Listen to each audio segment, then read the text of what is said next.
The Mirror of Souls. In a quaint antique shop, a beautiful, ornate mirror stood in the corner, drawing the attention of all who entered.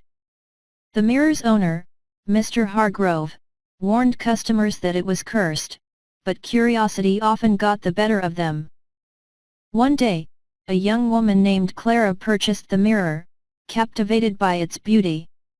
She placed it in her bedroom, unaware of the dark secrets it held.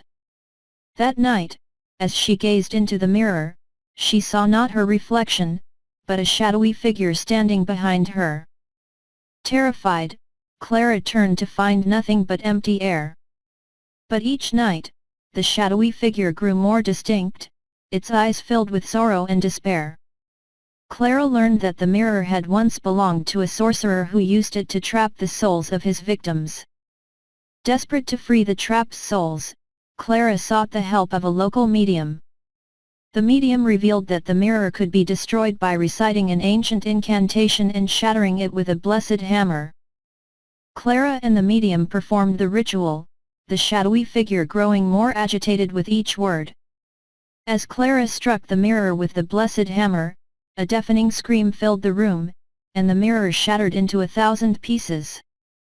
The trapped souls were freed, and the shadowy figure vanished. But Clara's relief was short-lived, as she realized that some of the souls had not moved on.